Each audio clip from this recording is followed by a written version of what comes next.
According to the Guinness Book of World Records, the Universal Declaration of Human Rights is the most translated document in history. But 60 years after coming into force, atrocities continue to occur.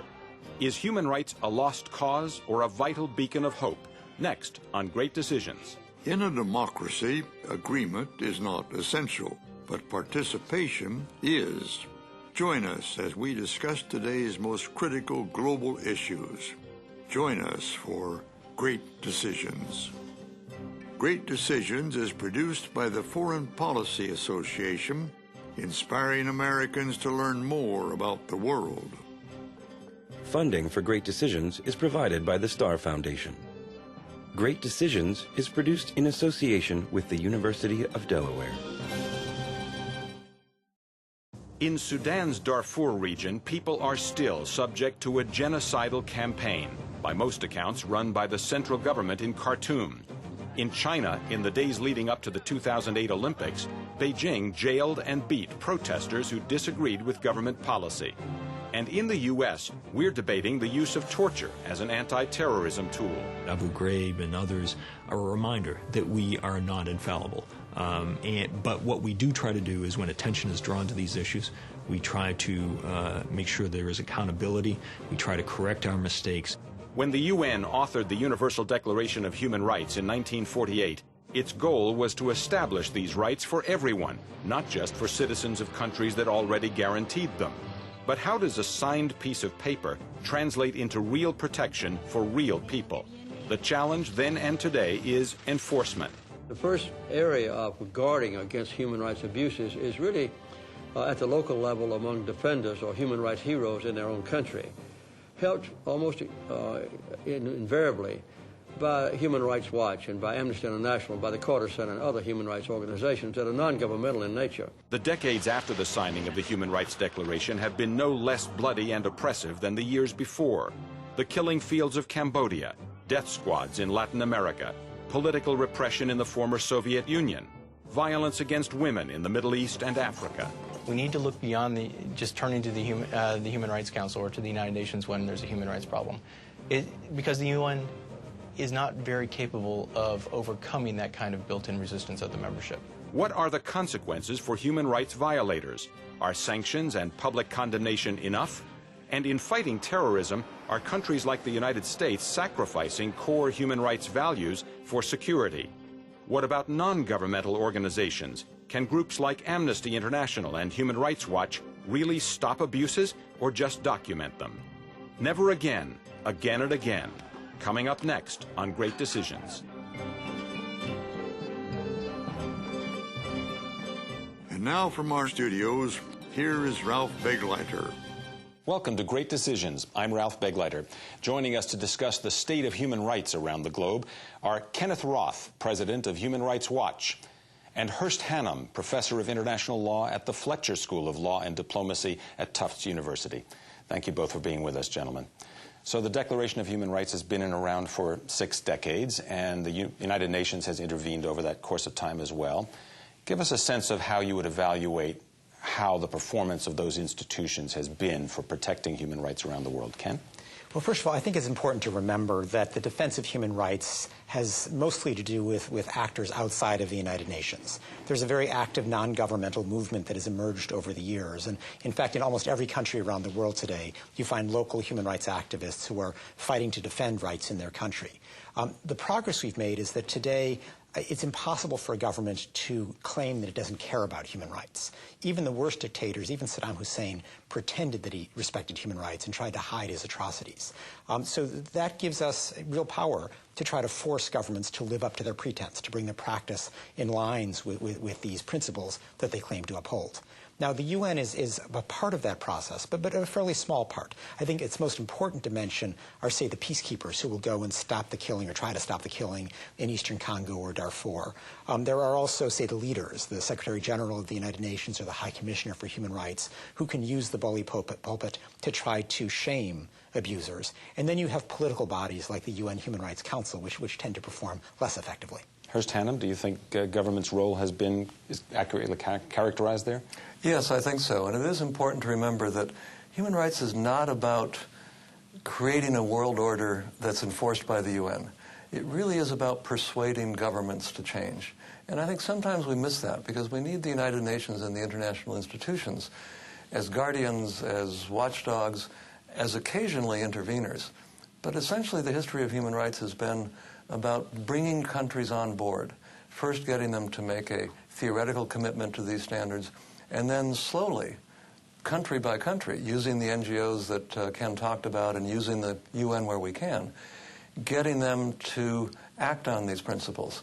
And I think one of the unfortunate things that has happened over the last 10 or 15 years particularly is there's a much greater expectation on the part of many people that international organizations of the UN can somehow come in and themselves enforce or create human rights. It just can't be done. It's a much longer process than that. But we certainly have made progress between now and back in 1948. Having said that, the United Nations recently changed, in the last couple of years, changed its procedure for handling, switching from a 50-member United Nations Commission on Human Rights to a 47-member Council on Human Rights. We talked at Great Decisions with a number of human rights experts about the UN role. Let's hear what they had to say. So what have we seen from the Council? You've seen minor resolutions mildly criticizing Sudan for the situation in Darfur, not even criticizing the government, just remarking on the situation, mildly rebuking Burma for its crackdown on peaceful protesters and Buddhist monks. You have not seen any resolutions on China. You've not seen any resolutions on North Korea. No resolutions on Zimbabwe. No resolutions on Cuba. No resolutions on Saudi Arabia. No resolutions on Iran. You essentially have old wine in new bottles. We've been very disappointed with what seems to us to be an obsession with one country, Israel, where there have been a number of resolutions passed in efforts to constantly bash Israel while ignoring problems elsewhere in the world. And so we have decided that our best approach is to disengage from the Human Rights Council. Well, the United Nations is the foundation or the center of a global effort to enforce the 1948 Universal Declaration of Human Rights. What the Carter Center has done is to try to make sure that those who are nominated and elected to the Council have some adequate credentials as human rights defenders and not really gross human rights oppressors. So we'll continue to do our work at the Carter Center, and I hope all the rest of the people in the world that are interested in human rights will do their best to cooperate with the United Nations whenever possible, to criticize the shortcomings, and to try to continue to improve the integrity and the adequate function of the United Nations Council on Human Rights. Now, both of you have said that the UN is only a small part of the enforcement mechanism, and we heard David Kramer of the State Department say the U.S. is just going to disengage from the Council. In effect, does that mean the UN is useless on this issue, or is there anything the UN can and a role the UN can and should play? Well, no, I think there are very important roles for the UN to play. I mean, as I mentioned, probably the most important is peacekeeping, which has nothing to do with this politicized council that was just referred to. There also is the possibility of shaming governments through the Secretariat, Ban Ki-moon, the current Secretary General, or Navi Pillay, the current High Commissioner for Human Rights. But the political bodies, initially the Human Rights Commission, now transformed into the Human Rights Council, has been problematic. Initially, it was sort of a victim of its own success. The stigma of being condemned by the Commission was so powerful, governments were so eager to avoid it, that all the thugs of the world flocked to the Commission as a way of trying to defeat its effective operation. To become members on it. To become members. And that is, in a sense, the situation we still have today, where the dictators outnumber those who are committed to defending human rights. Now, this new council is an improvement in certain respects. It meets regularly rather than just once a year. It actually reviews every government of the world, not just a selective few. So there's certain steps in the right direction, and indeed there's a new selection process where some of the worst offenders have been scared off or defeated in the election. That said, the bad guys have a majority, and the fact that the U.S. government has basically surrendered without a fight, it has not even joined the council, it has not been willing to use its diplomatic clout to try to make the council effective, has become a self-fulfilling prophecy. It should be in there fighting, bringing over some of the swing votes that are winnable, and that's how you would make the council effective. Hurst, can I follow up on another aspect that we just heard in the clips, which was that the reason the United States has disengaged, according to Kramer, is that the UN Council and Commission before it have been overly critical, in the U.S. view, of the State of Israel. Is that a key issue to making the frankly, the UN and other mechanisms on human rights more effective? Does that get in the way? Well, the UN is a political body, and it's never going to change. And it will identify, particularly when there's a majority, an easy majority to be found, what it considers to be the most egregious violations in the world and focus on those. We know that the situation in Palestine deserves all of the attention that's being focused on it. There's no doubt that it's disproportionate, that there are many terrible things happening all over the world. But let's think back a few years to the attention that was focused on apartheid in South Africa. That, too, was viewed by some as disproportionate. Yet over time, it gave support to activists both within South Africa and outside South Africa who ultimately did remove one of the two great stains on the world, the system of apartheid. Unfortunately, the higher politics involving oil, involving domestic constituencies, et cetera, in the Middle East have made the Middle East even less susceptible to the naming and shaming or to the spotlight that the UN has put on it. And we unfortunately haven't seen much progress in that area. So I think the criticisms are right, but they only go halfway. There is no country that is immune from criticism. And to pull out of the Council, as the U.S. has done, to refuse to engage with it simply because it focuses too much attention on a situation that does, after all, deserve attention, I think is a serious mistake. Ken, let me come back to something you said in your initial answer, which was that non-governmental organizations, both of you talked about this, non-government organizations really have played a major, major role in this issue of policing and identifying and calling out human rights violations. Is that because governments can't or won't step up to the plate? Is it because you have more credibility as an NGO than a government does? Well, what's interesting, 60 years ago when governments signed on to this Universal Declaration of Human Rights, I would suspect the vast majority thought that these were just words that would be meaningless. And it wasn't as if other governments were going to actively hold them to those principles, because they, too, were hoping to get away with hypocritical response and just kind of ignore this document and put it away in the drawer. And so what has happened is a group of non-governmental organizations, mine, Human Rights Watch is one of many around the world, were created in order to hold governments to their promises. And in my view, governments are always tempted to violate human rights. It's always easy to, to silence that pesky journalist or to get rid of the opposition figure and lock him up. And the role of these civil society organizations, really, groups of members of the public banding together, is to generate pressure on governments to keep them honest, to hold them to those principles, and to force them to resist that temptation to violate human rights. But unfortunately, I think today human rights is being increasingly conflated with social justice in various ways, with economic equality, with relations between rich and poor states, with international criminal law. All of these are quite different things. Mary Robinson, the former High Commissioner for Human Rights, who is one of the eminent spokespersons for human rights and someone whom I respect greatly, has recently said that climate change causes human rights violations. I simply don't know what that means.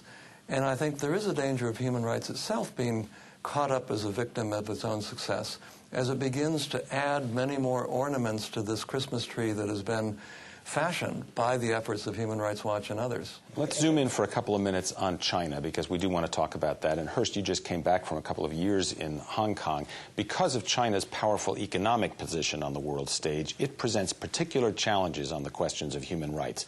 Let's listen to what some of our experts had to say about China. China will evolve and develop in its own unique way, but at the same time, there are certain fundamental freedoms common to all countries that respect human rights, such as freedom of speech, freedom of assembly, freedom of religion, that are very important. The Olympics led China to somewhat soften its stance. Now that the Olympics are done, that one leverage point has disappeared. And I expect China to continue to act as it has historically and be an impediment to advancing human rights. Well, exactly 30 years ago, I normalized diplomatic relations with China. There were practically non-existent human rights of Chinese citizens. There was no possibility of earning a living except just under the state control.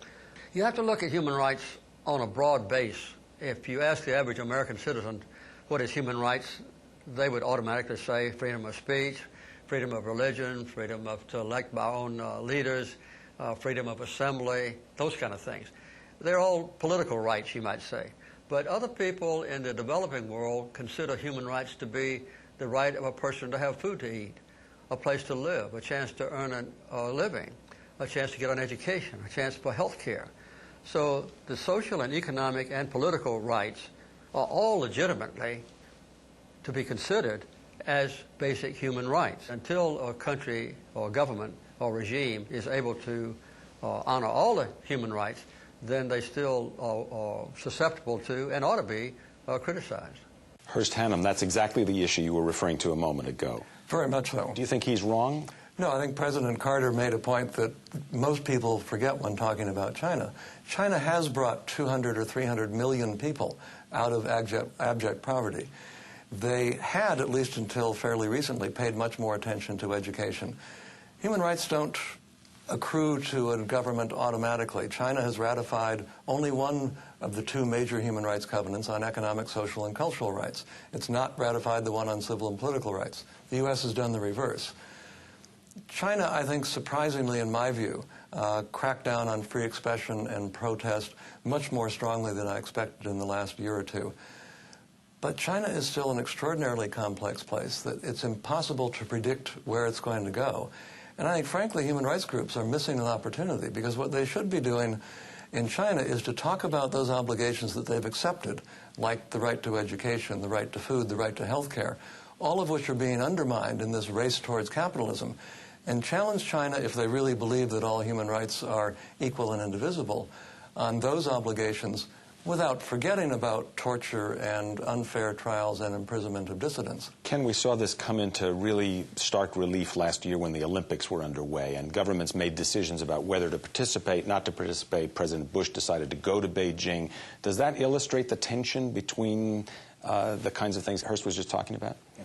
Well, it's clear that it's very difficult to rely on powerful Western governments to use their clout vis-a-vis China's human rights record, because they're all too eager to get the next contract or the next investment opportunity. Other interests play in more strongly. Other interests play in. And so, whereas we would ordinarily say go to Washington and say, help us with Burma or help us with Zimbabwe, we can't get them effectively to help us with China because they're too interested in pursuing other goals. So, that said, there is still much that can be done in China. I think when you assess the country, you have to recognize that there's been progress not only on the economic front, the way President Carter just referred to, but also just in terms of personal liberties. People are able to travel more freely, to choose their job, to choose where they'll live, to choose where they send their kids to school, all big things. But when it comes to the effort to speak out or to organize around political activities, to criticize the government, to form a labor union, to do a talk show like this one, to even do a blog, you can very quickly find yourself arrested. And there is a real need to put pressure on China, not simply because that's the right thing to do, that these are rights that even Chinese people deserve to have respected, but also, frankly, because it's the only way that China is going to solve its internal stability problem. The biggest problem facing Beijing today is instability at the local level caused by corrupt local officials. And it's too big a country for Beijing to just order these people to stop. It hasn't worked for years. They need to, in a sense, enlist local people power and let the local population speak out against the corrupt official, bring them to court, write about them in the paper. And frankly, I think that sort of self-interested argument made to Beijing is what will prevail over time, but there are risks involved. The United States, which has long been a champion of human rights, finds itself in a situation where its reputation on that subject is a bit tarnished. Great Decisions examined some of those charges that the U.S. has undermined its credibility on human rights through policies and actions that it carried out in connection with the war on terrorism. Let's hear what some of our experts had to say on that subject. The very principles of human rights have been gutted when you say that an individual, by virtue of their nationality, can be deprived of their rights, and this idea is condoned by the United States. We are urging the next president to sign an executive order prohibiting torture, and the Congress must do something similar to ratify that decision. By not being a good model itself, both at home, the Patriot Act, and abroad, Abu Ghraib and others, and Guantanamo, they have lost their credibility. I don't want to come across as saying that the United States is perfect, we know what's best for everybody. I want to admit right up front that we have our problems, we're trying to work through them, and we hope that other countries will learn not only from our mistakes, but also from the good practices we have in place. The U.S. is head and shoulders above other countries in the world in terms of its observance and honor of the principles of human rights. The U.S. went through a judicial process to try and determine what it should do with Guantanamo. And that process ended up with a result that was against the policy of the administration. And so in the U.S., the system processed it, it worked, and we abide by the result of that. This is actually how it's supposed to work. Too many countries in the world don't have anything resembling that. The number one, too, in promoting human rights around the world is to set an example. There needs to be one major nation on earth that unequivocally and permanently, with a deep commitment, honors every human right that's spelled out in a Universal Declaration. In the past, quite often, that has been the United States. And that needs to be restored under the next president. Hurst, Hannum, your view about did the system work in the United States? Well, the system worked in a technical judicial sense perhaps better than people expected. But the example set by the Bush administration over its 8 years is one of the reasons why I think the state of human rights at its 60th anniversary in 2008 was in fact worse than its 50th anniversary 10 years earlier. That, combined with the rise in influence of Russia and China, have contributed to a world, I think, where human rights is more politicized, is less respected than before, partly because of this issue of example, but also partly because there's a tendency to expect everyone to interpret human rights in the same way. Human rights are universal, but they're not absolute. Almost every human right leaves room for limitations based on public morality or public order. And those are terms that can be abused, and they often are. But they also leave room for China or Indonesia or Kenya to interpret things a bit differently than the United States does, and for the U.S. to insist, for instance, on a degree of freedom of expression that would be anathema in many other countries where hate speech is criminalized, and it's not here. The U.S. needs to set an example, but it has to be one not of being the only country on the Hill, but of a country around the Hill that would like to have some friends. And it hasn't done that. The unilateralism has affected not only human rights, but international law generally. And it's going to take us a while to recover from that. Can your organization, Human Rights Watch, and the United States government and other organizations issue annual reports, and periodic ones as well, about human rights in various countries around the world? Have you found that your voice has been made less effective by the actions of the United States over the last decade or so? It doesn't harm my organization, but it does harm the movement, because we have, really for two reasons. One, we've traditionally depended on the U.S. government as a powerful voice for human rights. And second, the United States, as the world's most powerful government, is a powerful example.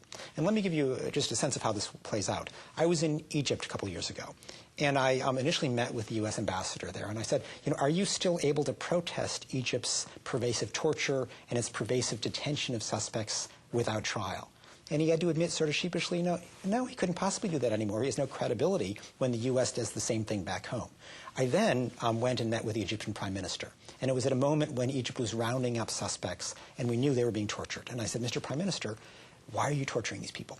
And without skipping a beat, he said, that's what Bush does. Now, that's a cheap answer. It doesn't justify it at all. But it allows him to deflect criticism and makes it easier for him to avoid the shaming that is often one of the best antidotes we have for government's temptations to violate human rights. That's a real loss for the movement. There's been a long tension, really decades worth of tension, over whether to use U.S. military force to engage in human rights corrections around the world. That was the case in Bosnia, it was the case in Somalia, it has been the case in the Middle East sometimes. Ken, do you make the argument on Human Rights Watch that the United States, which has the military capability to do it, should be using that power in support of human rights? Well, Human Rights Watch does at times advocate humanitarian intervention. We did it in the case of the genocide in Bosnia. We did it in the case of the genocide in Rwanda. There have been selective other cases where there is mass murder going on and only military force will be capable of stopping it. So we're not a pacifist organization, and we recognize there is a role for military force to sometimes stop mass atrocities. Now, it's best when that happens multilaterally, because there's greater legitimacy in a multilateral military action than for one government to just go in on its own and claim to be supporting human rights, but it really is pursuing, say, an agenda of toppling Saddam or whatever the case might be. One of the lessons, though, I think of the last several years, certainly under the Bush administration, is that you frankly need the rest of the world to cooperate with you. The problems facing the United States, whether it's fighting terrorism or many other things, require cooperation.